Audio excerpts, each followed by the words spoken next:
Hello and welcome to Retrotainment. I'm back here with my co-host, capital C, capital O, Greg. How are you doing, buddy? What's happening, homie? Nothing much. Continuing on with our Action August here, and we've decided to go with one of the, I don't know, people wouldn't say it's the best action film, but it's definitely one of my favorite action films. I tell you what, it's one of the best 70s action films anyway. Just about in the 70s, just about. Couple of months, but sure, look, we'll head on over to New York and... Yeah, I absolutely, like, I hadn't watched this in a while, but I absolutely love this film. Like, I forgot how much I loved this, to be honest. I haven't seen it in about 20 years. And I'm only 30. Yeah, it's probably not that long since I've seen it, but oh God, I loved this film when I was in secondary school. I used to watch it at least, kind of every few months, and then I haven't watched it in a good while now. Yeah, like I was only saying there, talking to my uncle there on Facebook, and I was saying I think the first time I watched it was with him over in London. Yeah, and it's just brilliant. Yeah, it's just, and in terms of an action film, even though there's not a huge amount of actual fighting in it, because they're on the run the whole time, it feels like there's a lot of fighting. It's intense the whole way through, really. Yeah, you feel like there's something happening all the time. The only unintense bit is probably the build up to when they're going in to the meeting. Yeah, which is the start. So I don't mind that. But obviously for anyone who doesn't recognize the characters in the background, we're talking about the Warriors. Warriors. Originally a book. I've never read the book, but the film came out on the 9th of February 1979. So as I said, just about makes it into the 70s. Yeah. The game wasn't half bad either. Well, that's actually one interesting thing is that the other way, like most things are called canon, like this is real and this isn't, like stuff is fan fiction made up and stuff like that. The game is actually considered canon for this because the game looks back at stuff before this film, where it's like how the guys got into the gang and stuff. So like I actually really like that, and the game is quality. Yeah, I bought it again there recently. It's so good. Is it on the PS5? I think it's on PS4, but like you can obviously play it on your PS5, like so. I think I might have to have a look into that. Yeah, have a look at it, man. It's so good to replay. Yeah. But critics wise, 44 critics on Rotten Tomatoes, 86%, which solid for a 79 for a 70s movie anyway. Yeah, very fair. And then an 88% from the audience. So it's enjoyable. Balanced, yeah. It's very balanced in that, both the critics and the audience seem to enjoy it quite a lot. Box office 22.5 million. So not a huge box office. Well, I'd say probably would have been massive for, say, the late 70s. Probably would have wouldn't have even made it to the 80s.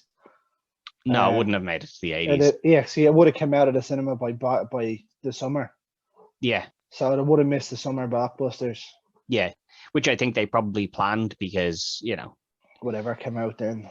Yeah. Like it's not a huge amount when people look back on it, but again, it's the 70s, so you have to adjust for how much they got in per. It's hard work, yeah. Yeah, well, you have to adjust for like how much did they get in, how much was a ticket to get into the cinema and stuff at that time. So it's always hard to really judge that. I do think this film got a bit of a cult following, even though it didn't particularly flop at the box office. Instantly, this became a cult classic, I'd say. Yeah, people just really loved this. The whole idea of gangs, but rather than it being like a gang trying to run a town, it's the gangs versus the gangs sort of running style. Areas. Yeah, which Cyrus points out. But the film starts with, we see the lads all heading down. They're going to head up to the Bronx to meet and hear what this guy Cyrus has to say. Now, Cyrus is obviously the leader of the biggest gang in New York, which is they make that fairly clear straight away. Yeah, which is the Riffs. He's the leader of the Riffs, and they're like, what does he want to talk about? And they're like, who knows? But he said there's no one to be packing and that there's a truce in place. So, you can travel up. No one's going to fight you. Grand. So lovely for all the boys. And I love the scene. Like you get to see all the different people kind of making their way there. There's some strange gangs in there. Yeah, but it's not. I was gonna say it's all the gangs in New York. It's all the big gangs in New York. He invites. He doesn't invite some smaller gangs that really don't have a good rep. You know, you have to have a rep to be invited. Yeah, but like it's the way this is kind of like actually like last week's episode, or not last week's, whatever, when we done Green Street. Yeah. The way the different football teams have their gangs is the way this is kind of done. Yeah, that's it. Yeah, and he says you're only to bring 9 of your best. You know, you don't bring because you can't bring your whole gang because you know it's too obvious. Then he wants to try and keep it as low key as possible, but obviously with that many, he said 100 gangs are invited, so you're talking about 900 people there. You know. Yeah, and then whatever amount of his gang is there. Yeah, then whatever amount of his gang, but you know, he makes a speech and what he's offering is he's like, listen, you've all been fighting over, you know, turf, like 10 square meters of turf. And he's like, but if we all just join together, there's like 60,000 of us. There's 20,000 police officers. We could run this entire town. And everyone seems to be quite on board. They're all cheering. They're all loving it. I mean, he's not wrong, really. Like, he probably at that time would have had the mob fucking shaking places down.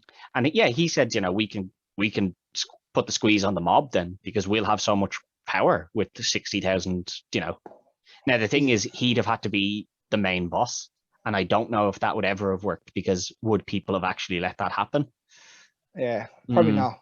But everyone at the time seemed quite into it. Well, everyone except one little group, the Rogues. David Patrick Kelly. Yeah, Luther. His boys don't seem too interested in this big pact.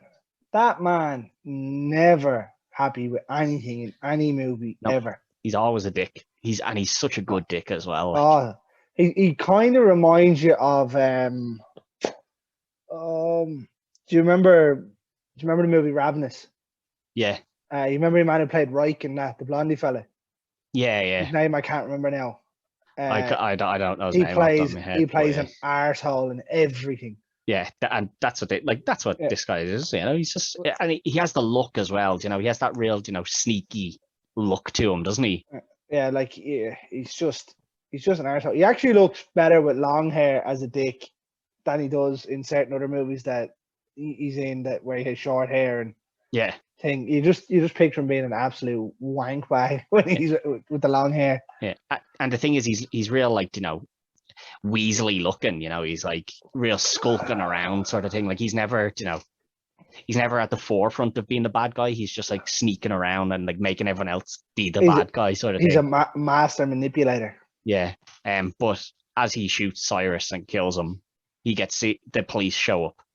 And when all the lights go on and everyone scatters, one of the warriors happens to see that who actually shot Cyrus, which is it's Fox that sees this. And the police show up and Fox manages to escape. But a lot of people escaped. A lot of people escaped. So the warriors kind of make a break for it. But the war chief of the warriors, Cleon, decides to go and check on Cyrus. Yeah. And as he goes over and he's checking on him, Luther shows up and he goes, "Hey, I saw him. That's the guy who shot Cyrus." It was the Warriors. Yeah, and I love this because Cleon's just like, "I didn't shoot him. What are you talking about?" And Luther tries to run at him and he just knocks him on his arse. It's easy. Like, you're nothing to be, mate. But he's a beast as well. Yeah, but then, you know, the Riffs circling on him and give him the big elbow treatment. They all surround him and just throw the elbows down. Now you don't see him get killed, but you know, presumably the man dies here. Either he dies or he's picked up. One or the other.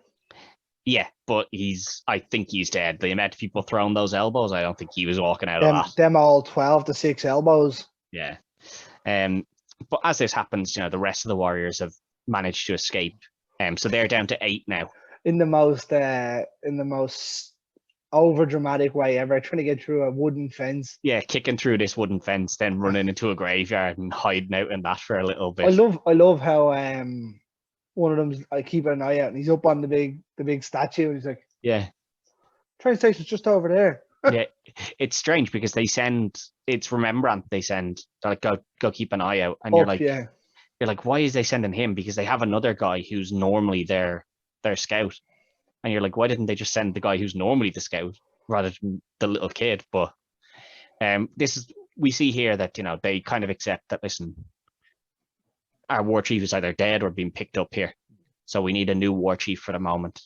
And Swan steps in because he's second in command, but Ajax doesn't really like this. Ajax is a dickhead. Ajax wants to put up the fight, and they're like, maybe we should just wait until we get back to safety, because but Swan technically is second in command anyway.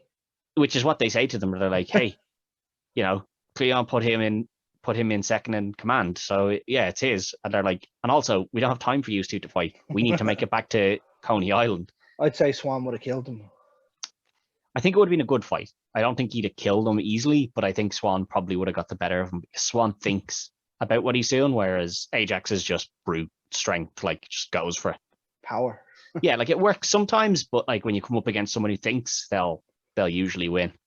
Yeah. But they make their way to the train station. And as they're making it there, they're kind of like, hey, do you guys reckon the truce is still in place, or are we going to have to like fight our way back? They don't know that, it's been pinned on them.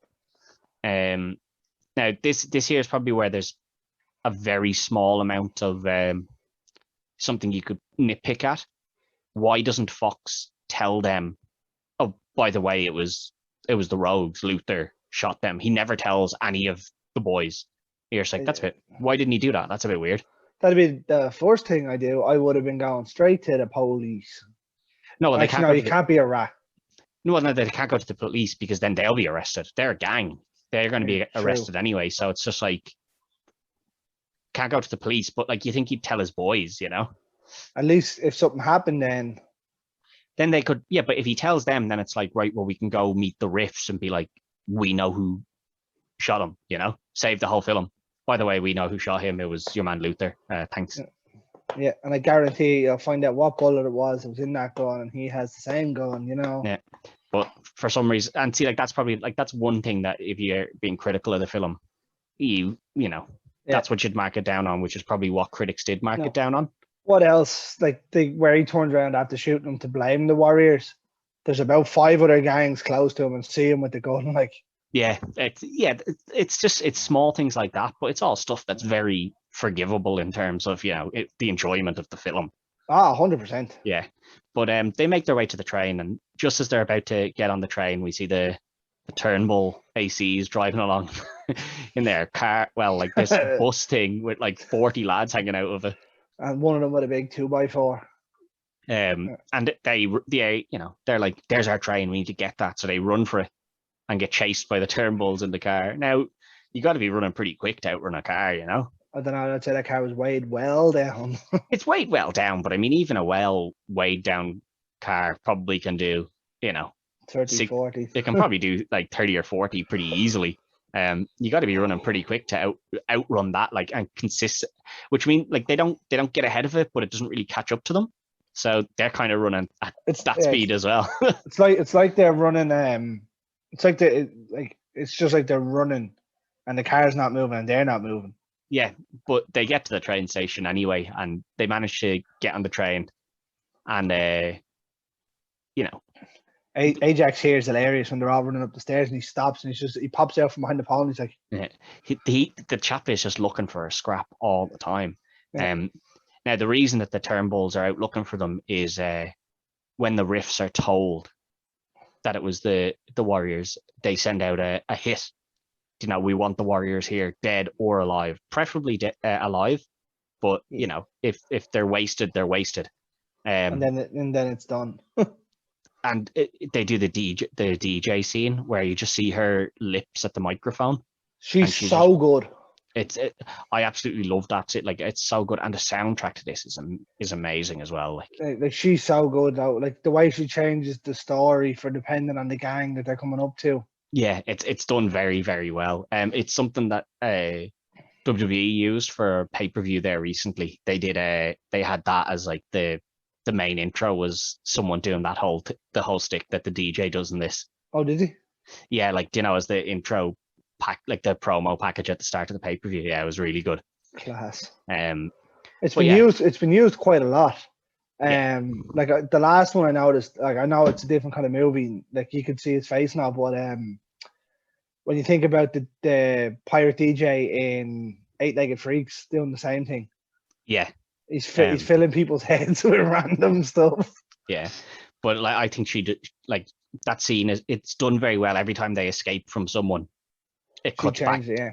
She cuts back and is like, oh, they escaped from so and so, and puts on another track. You know, and the first one they get to, the first track she puts on is Nowhere to Run To, which is a great song. But they escape from the Turnbulls, and then, you know, they think they're home free. They're like, we're on the train, grand, all getting home now, no bother. Yeah. Until someone burns out. I don't know if it's the next station. We don't really get told if it's the next station or anything, but a station gets burned out and they have to get off the train, and they're like, okay, we need to get to the next train station after this one. This is one of them movies where you're trying to get from one place to the other, and everything that can go wrong will go wrong. Now, it's obviously a rival gang that's burnt it out, but you're kind of think, like, you never find out exactly who. Was it Luther and the boys? Was it the Riffs? I think it's led to be them because I think it is meant to be Luther, yeah. Because he does say something when he's on the phone. Yeah. And he's like, we can meet them here. Yeah. So does he calculate it, or has he calculated it already to do that, ring them and then go? Yeah. We never find out who he's ringing either. He's just ringing somebody. Presumably it's the Riffs, you'd imagine. I don't know if it is the Riffs, because he at one point he says, yeah, it was, he kind of indicates that it was him that did it, but that it's been blamed on the Warriors. So I always thought that maybe he's not actually the war chief, but that whoever their war chief is couldn't go, and that he is in place of the war chief and has just done all this. Oh, maybe, yeah. I never looked at it that way. That's what I've always thought, but there's nothing that says that is the case. That's just always the way I looked at it. The craziness of his character, he's probably on the phone to nobody. Yeah, it could be on the phone to nobody, yeah. Beep. Beep, beep, beep, beep. But yeah, they have to get off here, and this is when they're, right, we need to walk to the next train station. So they start walking along, and, you know, they have to walk through somebody's territory, and they still don't know that they're being hunted. They think the Turnbulls have just decided to have a pop at them. They don't realize that they're, you know, marked men here. But they walk into the orphans' territory. They're the worst gang ever. Yeah. I love this. They're just like, it's the orphans. And you're like, oh, this is an actual gang. And they're like, they're so low on the chain, they don't even matter. Like, these guys are wimps. And Ajax is just like, let's just fight them. And they're like, we're trying to get on a train home. We don't have time to be stopping and fighting everyone, man. Like, just hang on. We'll try and... Man's desperate for a scrap. Yeah. They're like, we'll try and cut a deal. So they go over. And they essentially do parlay. And they're like, listen, we're not looking for a scrap. And they're like, oh yeah, you orphans, we know you guys are bad. Like, yous are bad. And the orphans like, yeah, we're bad. You guys can pass through. And it looks like everything's sorted, grand. Until she comes along. Until she comes out, until Mercy comes out, and she calls the orphans chickens. So back. Yeah. Back. What's that? That's trouble. Yeah. Oh, do you see this? This is trouble. She asks for one of the Warriors' jackets, and they're like, no. You don't give up your cut. Yeah, we don't give up our colors. And they're like, no, fuck you. And then the orphans are like, you can pass through, but you need to take your colors off. And they're just like, also no. Let's just, like, we're gonna do it anyway. So fuck yous. So they continue on their way, and the orphans kind of disappeared, kind of just ran off. Just went back into the building. Yeah, they just kind of ran off, but they continue on their way, and then Mercy kind of follows them here. And then she's looking around for, like, hey, where'd they go? And they kind of jump her, and they're like, what are you following us for? And she's like, I don't know, just, you know, I'm bored here, so I'm going to follow you guys. And then I'll see what happens. Yeah. Then all the orphans show up, and you know, there's probably like 30 of them and 8 of the guys. So they just make they just make a little petrol bottle thing, or a little Molotov cocktail. I don't know where they got that bottle from. That's the big car. They found it. Yeah. But he throws it at the car and all the orphans scatter. So they just up onto the train. And again, they're just like, right, safe.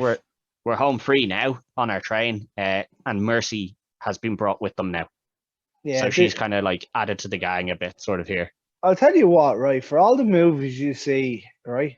She runs really well in a pair of heels. Yeah. Like really fucking well. Yeah.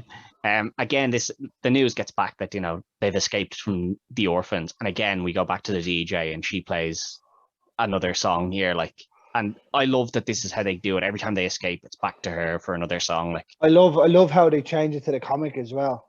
It changes to a comic book as if the page is turning. Yeah, it's great. Yeah. But they're on this, they get to the train station, and then they get to where their connecting train is. They get off the first train and then they get onto the next train and they're waiting for that. But a load of police show up and it's like, how long do we have to wait for this train? Yeah. A load of police show up and they're like, right, Scar. And they make an agreement, listen, we'll meet back here in an hour or whatever time the train is at. They're like, we'll meet back here then. And they just all leg it. And they get split up into essentially three groups. 2, 3, 4. They get split up kind of into three groups. So like Mercy and Fox are one little group. And then the other split into a 3 and a 4 with they're all just running around trying to escape. And this is where we see, sadly, Fox sees the lights of the train. The lights of the train, and he's like rolling on the ground with the police officer. And he tells Mercy, like, you just run, and then he gets thrown in front of the train. You don't, presumably killed by this oncoming train. You would hope. Well, I mean, the train's not going to have time to slow down at this point. So you would assume dead here. In a bad way. Yeah. So that's kind of the last we see of Mercy then for a little bit. She's out with the story now for a little bit. Yeah, she just walks up the stairs or runs up the stairs and that's it. Like, yeah, so we see the split is now 3 and 4. 3 of the lads make it back to another train station. And they're like, oh, where's the rest of them? Where's the rest of them? They're like, it doesn't matter, just get on the train because here comes the police. So they get onto that train. Yeah. And they bailed on the boys.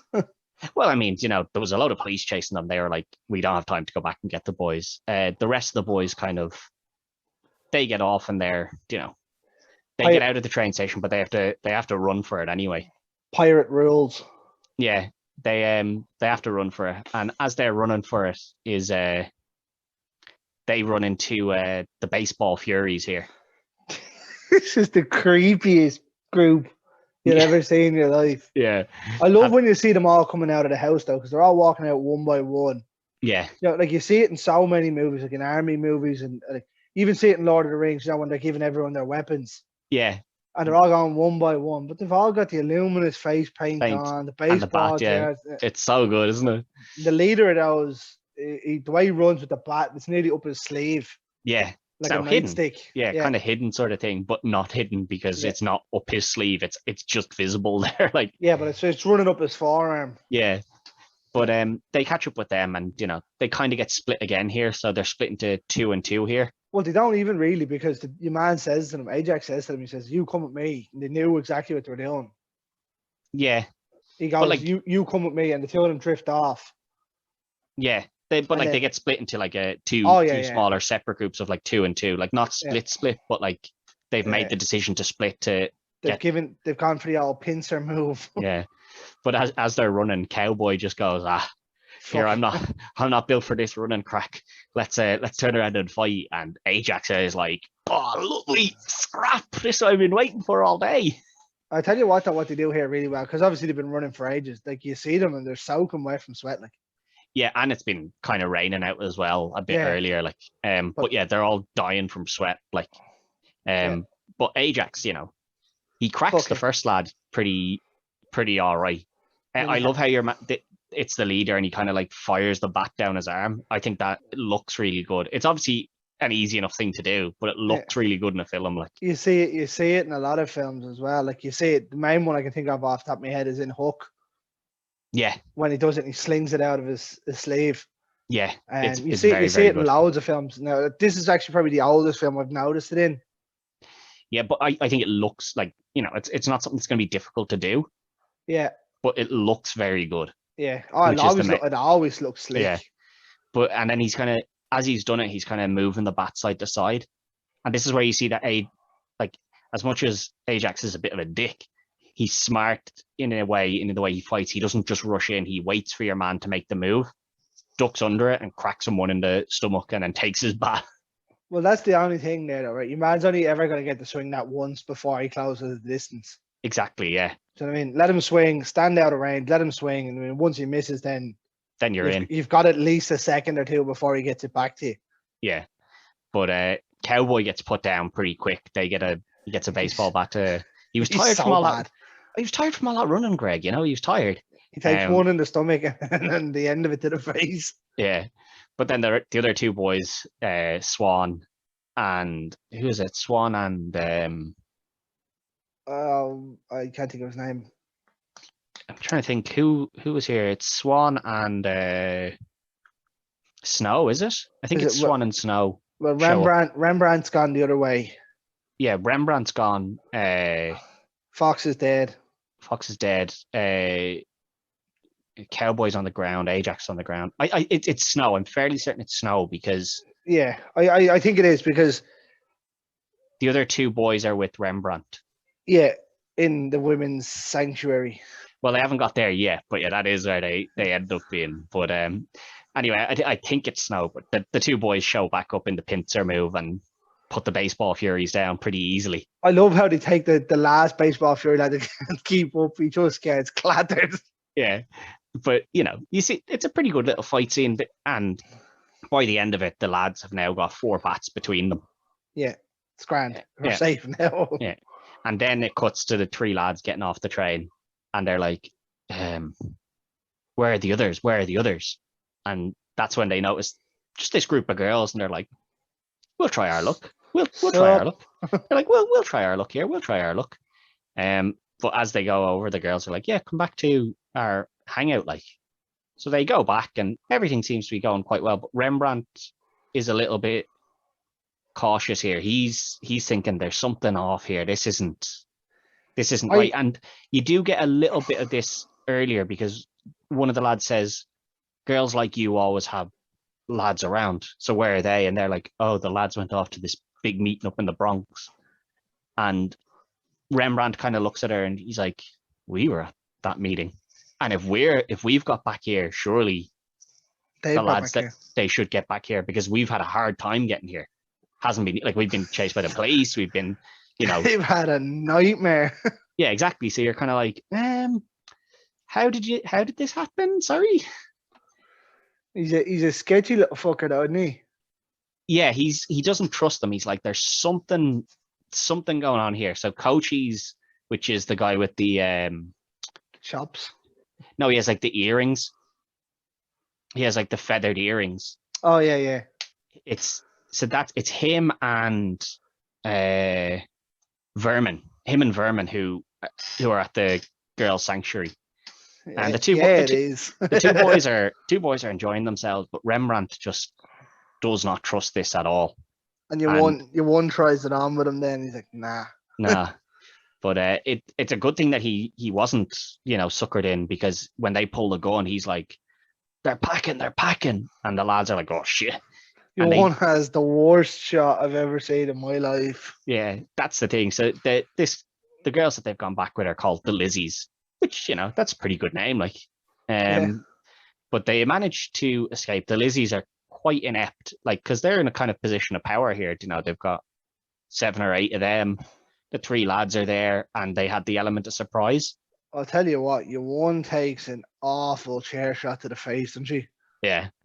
Which, sells it so well. Yeah, and some people might say, it's a bit questionable to have that, but I mean, they are trying to kill them with guns and knives, It was 1979 as well. Not that domestic violence is okay, but yeah, but this is a little bit different. I don't think this is domestic violence. This is like somebody's trying to kill me. I'm going to hit them with that whatever's around, like First thing that comes to hand. Yeah, which just happened to be a chair.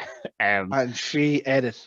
Yeah, but it's it's here that the lads learn that they've been accused of killing Cyrus, because the girls say, "Oh, the warriors, you guys are the ones who killed Cyrus," and they're like, "Wait, what?" Yeah, again, all could have been avoided if Fox opened his mouth. No, well, to be fair, Fox knows that they didn't kill Cyrus, but Fox didn't know that it had been pinned on them. So this is the first time the warriors have heard about. No, I know that, but like if he had told the lads, yeah, it was this Luther. fella. Yeah, now would the Lizzies have listened? Like, because obviously the first thing you're going to do is going to go, "Oh no, that wasn't us." So they're probably not going to believe you anyway. Yeah. But yeah, they could have saved themselves a bit of time here, I think. Yeah. But from there, the lads managed to escape there. And while they're escaping from there, the other 4 lads are in the park. And as they're walking through the park, there's just this woman sitting on the bench. And Swan is just like, let's just keep going. But Ajax is like, no, I want to go back and try and get with this one. And they're like, we don't have time for that. Like, let's just go. Man loves 2 things in this world: scraps and women. Yeah. Now, this is probably the most questionable scene in the whole thing. Ajax is a bit on the rapey side here now, isn't he? And he even says it, like when he says it to them, he's like, doesn't she know it's, dangerous to be out in the park late at night on your own? And you're like, oh, it's a bit questionable. And he says it to them, he's like, it's there for free. And you're like, man, that is that is rape 100%. Listen, and like I get that, when you're watching this, the Warriors are the good guys, and I get that they're meant to be a gang, so they're not actually good guys. But the rest of the Warriors seem to be a gang, as in like, we want to hold our turf and we like fighting. Whereas he seems to be like, I'm a bit weird, like I'm a bit out there, like I'm real scummy, like. Yeah, the less said about him, the better, though, to be fair. Yeah. And he also has 2 lines in it. There's 2 things he says in this. Well, one thing, but he says it once or twice. That would be very questionable now. And it's when he's like, when he's not interested, like when the rest of them aren't interested in going and hooking up with girls, he's like, are you lads going? I'm not going to say the word because it's quite an offensive word. Begins with an F. We'll leave it with that. It's an F word, but it's not fuck. Like, it's a derogatory term for. It was a derogatory term for someone who was homosexual. So we'll leave it at that. But he, if you can't figure it out, you don't need to know. And like, I wouldn't go and use that term, but at the same point, they are a gang, and in the 70s, that term kind of it was very much more 100%. Acceptable. Yeah. And as a gang, this would be the way things would have sort of been talked, But see, I always picked this movie up a little bit. I always picked Rembrandt up as being. He's kind of the more close, like he's the youngest. So yeah, no, but I always picked him up as that he was secretly gay in this, just the way he is about things. Possibly, yeah, it's a very, very possible thing, but they never reference it much. That's just a fan theory, yeah. Yeah, it's never referenced or anything. But he goes back, and your one kind of is flirting with him a little bit. It has to be said. But then when he gets a bit hot, like gets a bit too aggressive, she handcuffs him to the bench and then starts blowing a whistle. Now, she's got a rape whistle. That's what I thought. Like the first time I ever watched this, I was like, "Oh, it's just a rape whistle." I think she might be a police officer. She is a cop, yeah. I think she's a police officer here, and that the whistle is like an indication for others to come. But I mean, they'd have to be pretty. But they'd have to be pretty close. But you see, it's not a sting because they show up in cars. So like, you're kind of like, why the hell are they in a car in the park? Like in that time it takes them to park, get out, and get there.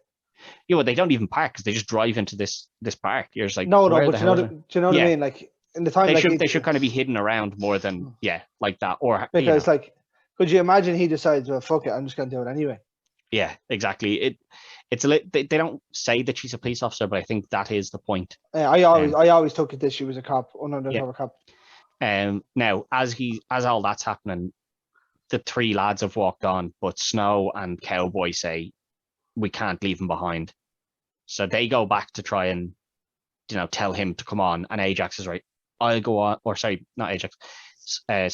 Swan says I'll go on and find the other lads. And Swan runs into this is when Swan runs into Mercy. The two boys go back and see Him being picked up, yeah. Ajax being picked up. He's taking a nightstick to the stomach, and he's still going down swinging. Like he knocked out one of the police officers as he comes near him. But taking shots here. The other one makes a nightstick straight to the stomach, and that settles that. So the two lads are like, right, we better hurry on now, and try and find Swan and the other boys. But Swan's with Mercy. With Mercy now, and again he runs into the police in this train station, and I love this scene. He just throws the bat at the police officer's knees and cracks someone. You could just imagine the pain of that. Yeah, but he's also lost his weapon now, so they just run. He don't need no weapon. Yeah, the two of them just run and they jump down onto the tracks essentially. Thankfully, no oncoming train this time. Yeah, we've already seen one grisly end with a train. Yeah, but we see that he asks her like, seriously, what's the story? Why are you following me? Like, what's the story? And she kind of says, she's like, I look down the street and I see what's my future is. It's 5 kids, can't afford the rent, all this stuff. And she's like, so I can do that or just follow you guys. He's a bit of a dick here because he turns around and he's like, I know what type of person you are. You can't remember the people you're with Friday night, Saturday night, and you have a mattress attached to your back. So essentially she's a hooker. I think he's sort of implying that, but also implying that she doesn't ask for money either. Like she's just easy. I took it that she was a hooker. I took it that he was just saying that she's easy. Like she just doesn't care who she hooks up with because she tries to hook up with him loads and never seems to be asking for money from him. Yeah, but prostitute's not gonna. Well, I was gonna say prostitute's not gonna ask you for money until it's over. But yeah, I don't know. The implication is that she's someone who sleeps around and that's all she is like. And he's like, right, I'm going off, and then he's like, actually, he wanders off on his own. And gets followed by I think they're called the punks. They don't really get referenced here too much. But it's the lads on the skates. Yeah, the guy on the skates. I think they're called the punks. These are to me are just another small one like the orphans that are nobodies. I think they're bigger than the orphans, but like also kind of nobodies. There's about 7 of them. Well, see, everyone was told to only bring 9, so I understand that maybe they're from another part of town But I do like that again, that they're differentiated from everyone, that they're the guys with the skates, the baseball furies are the lads with the bats.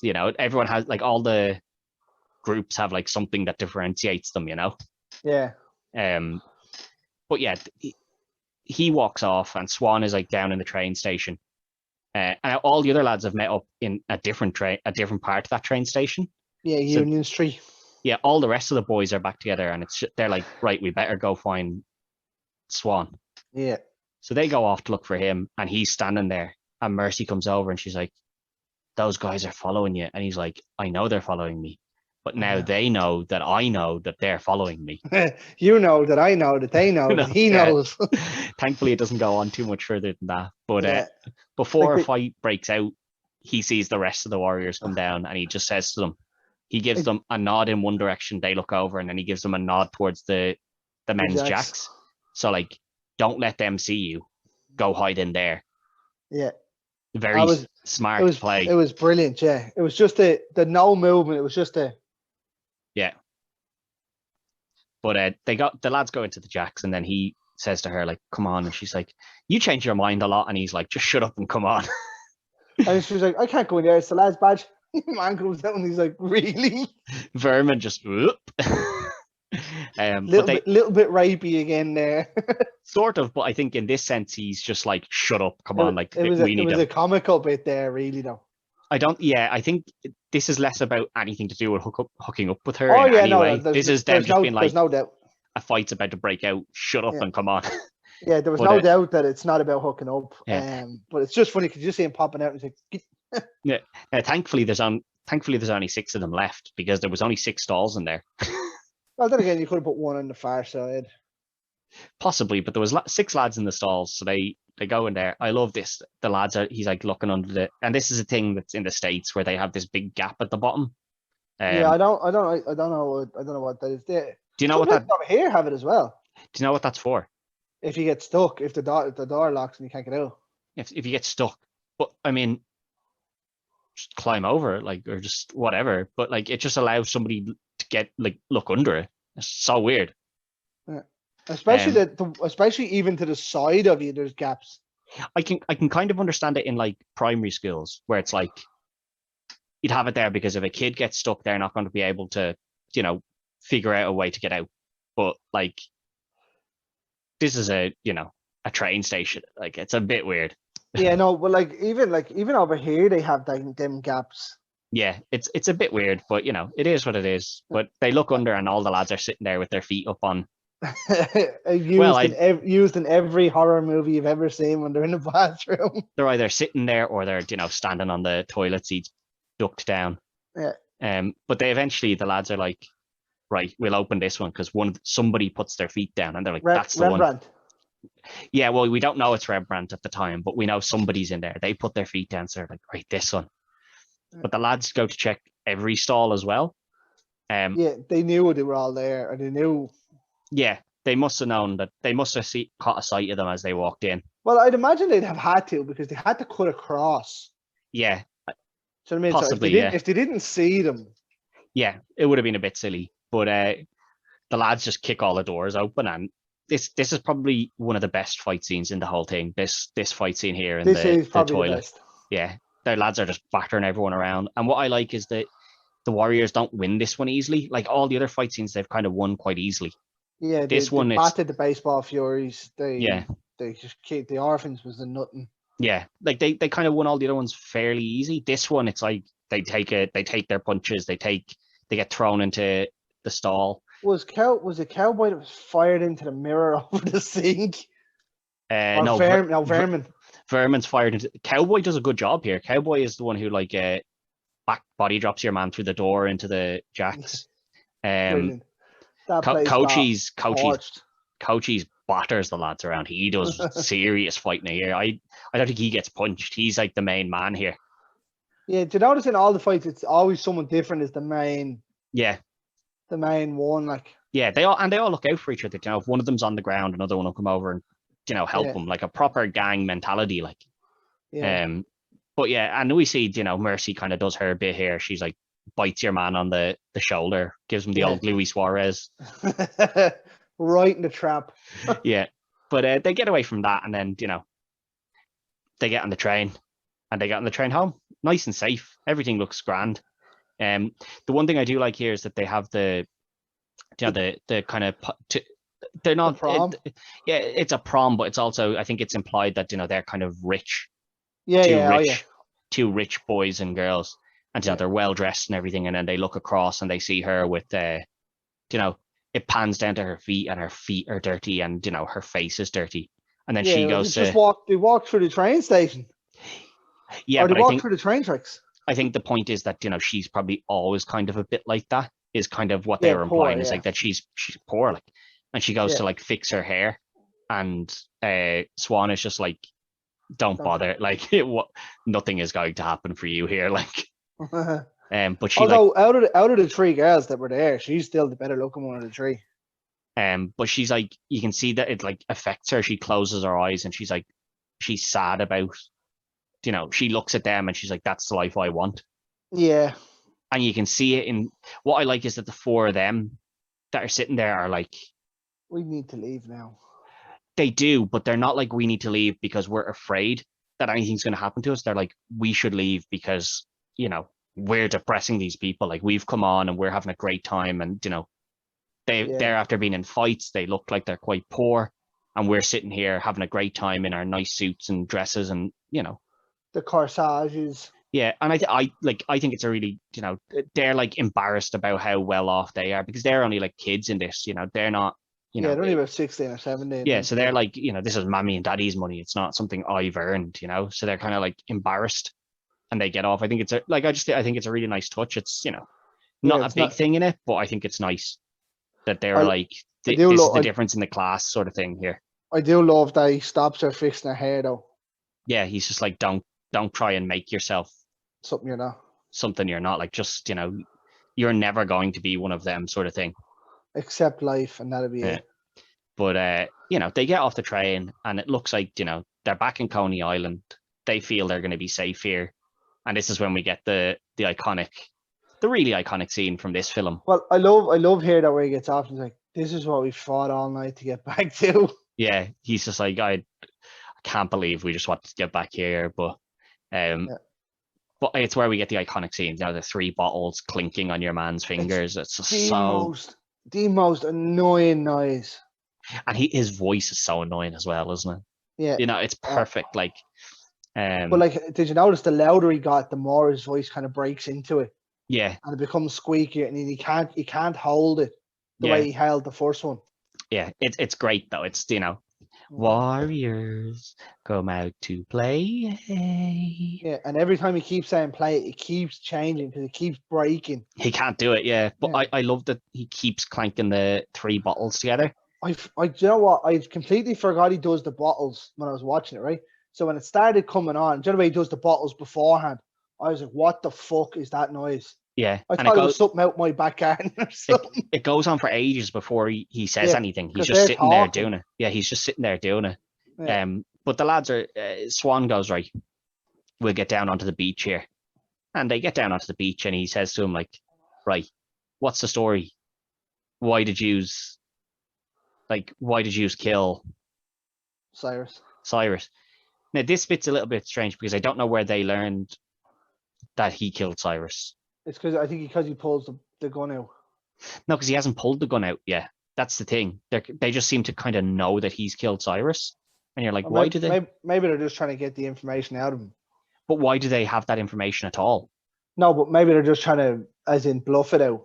Yeah, possibly. See, this is as I was saying earlier. We never see that Fox tells them, but clearly he must have. Yeah, he must have said it to someone. Either that or somebody else has heard that. Like, they heard somewhere else, and I'm just misremembering it. But I don't remember. No, I literally watched it. I literally only got off watching it. Yeah, nobody tells them, but they seem to know anyway.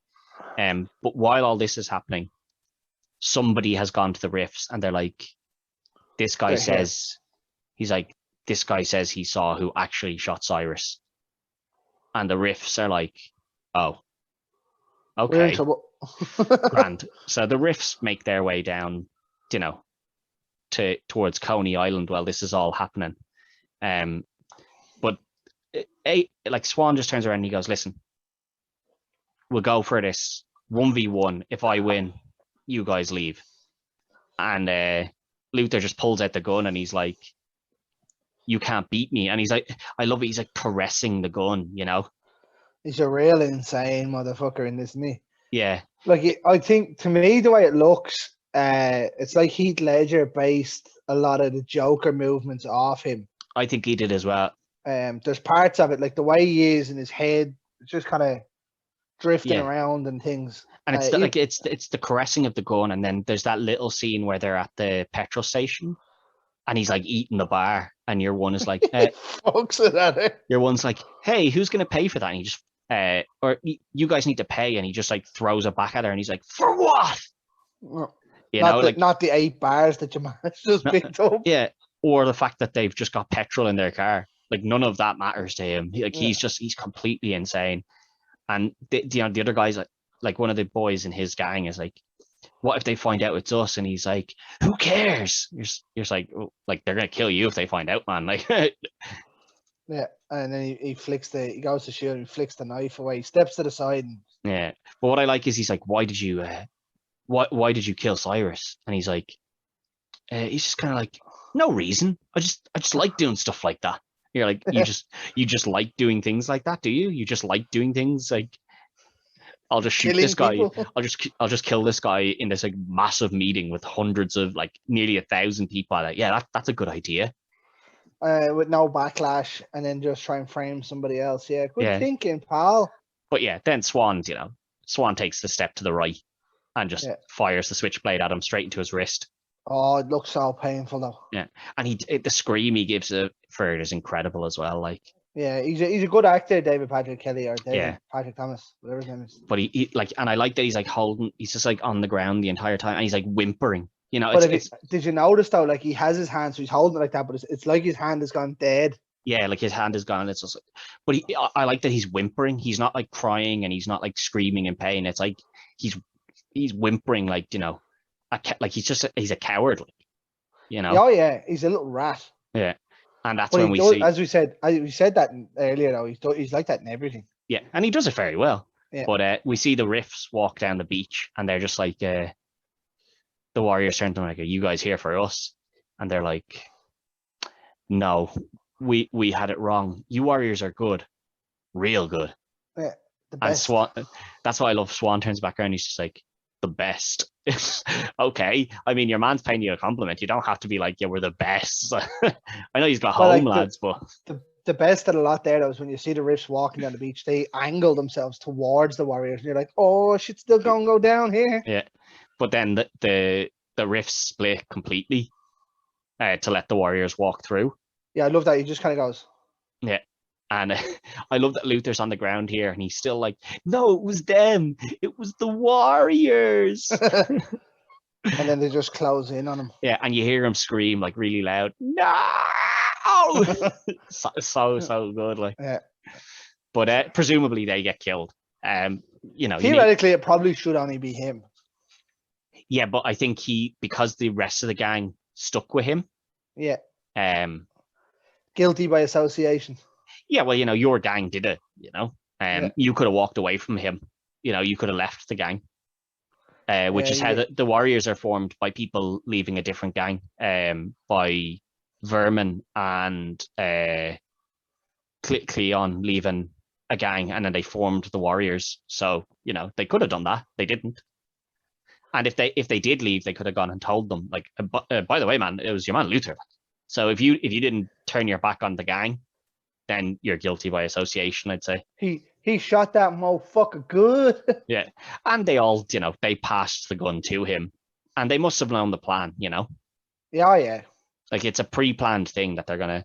The one thing I like is, and we didn't say, for when Cyrus is giving his speech, he just keeps saying, "Can you dig it?" The Booker T. Booker T in it, yeah. Booker T definitely got that from that. Oh yeah, of course. Like, it definitely got it. Like, but as we said at the start, like, this film is just incredible, and then the game came out as well, and the game is incredible. The game gives you like a backstory to how everyone joined the Warriors and stuff. 2002, 2003 or something, wasn't it? Somewhere around then, yeah. It's somewhere around there, because it was PS1. PS2, wasn't it? Or was it PS2? Oh, you're right. Yeah, it is. It's PS2. It's PS2. Yeah, brilliant game. Yeah, but like, that's what I was saying. Like, it goes off and it does the backstory of like how everyone became a warrior and stuff. And like, the game isn't just, you know, the film. It's stuff that happens well before the film, and then the last bit of it is like, and here. No, the last bit of it is like, oh, here's the film. Like, you're gonna fight these guys and then get to the end. But like, if it was just a film, most of the game would be just running. And then a couple of fights. Running would be a good idea. Yeah, but like, if that was the whole game, it's like run, get there, small fight, run, small fight. Whereas, because they give you the backstory, you get to do all these extra fight scenes and all this extra like other stuff, and you get, you know, information. So I really enjoyed the game, easily as much as I enjoyed the film. Like, I used to love that game, and when I bought, as I said, bought it there again, and really enjoyed replaying through it. Well, like, looking at it, like, this is one of them movies. I'm so glad they never made a second one. What I'll tell you now is there was plans to make a TV series for this, which apparently Netflix took over in 2018. Oh. Now, they took that over in 2018, and I can't find anything on it being made. But don't forget that Netflix also bought the Resident Evil TV show in 2015. Yeah. And that's only set to come out next year. That's how much work they put into it. They put in that work, so yeah. I've no problem with Netflix. Yeah. Because 90% of the stuff they put out are absolute bangers. Yeah, that's what I mean. So like, I'm actually looking forward to if they bring out this and they're like, here's this. There was talk of a remake being made of this. But that seems to have been scrapered pretty quickly and turned into let's make a TV series. At this stage, it as much as I know Carl King hates remakes. Sorry, Carl. This probably could do with a bit of a remake. It could do with a freshen up. The story is brilliant. Like it's an intense story.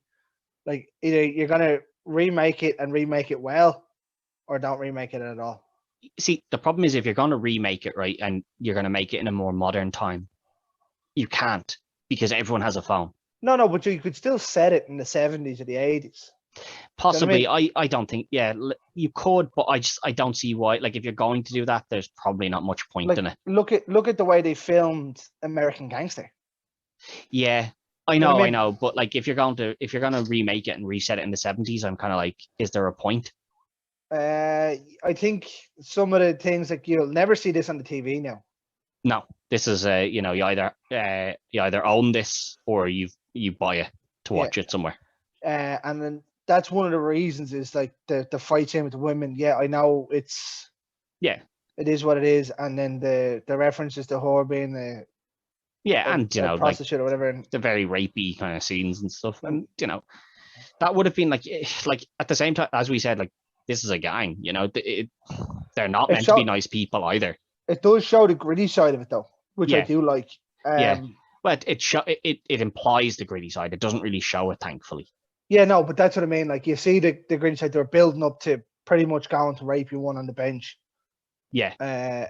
Pretty much attempting to say, well, we could all just gang rape Mercy at the car, like. Yeah. I mean, there's other bits in it, like you could see Klingon getting killed at the start, Cleon getting killed at the start, Klingon.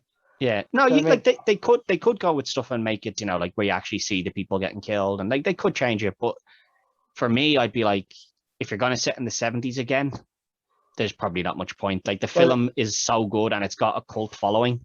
I think if you remake something with a cult following, you're in for a bad time. I don't know. Evil Dead has a cult following, and the Evil Dead remake was made pretty well. Possibly, I think it is hard to do, and something like this, once you put the technology mobile phones into it, this film is null and void now. Yeah, because they're just going to know, oh, we're getting blamed for this. Yeah. And you know, who's going to be carrying around baseball bats? They're all going to have guns. Yeah, like I don't know, like maybe the TV show might be one of those ones where they show everyone's backstory.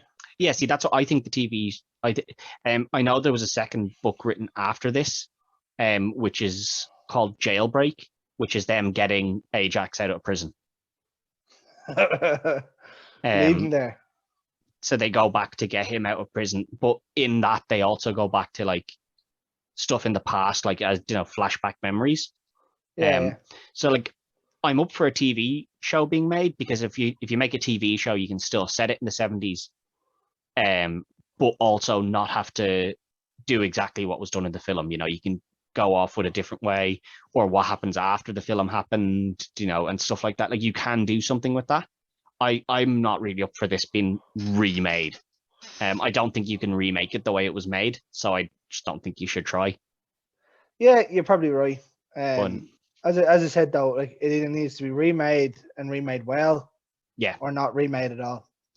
But as we both said, like absolute cracker of a film that we've both loved. So really glad that we picked this for one of our action films. Good choice, Ted. Good choice. Yeah. But that's it for this week. So we'll see you again soon, and good luck.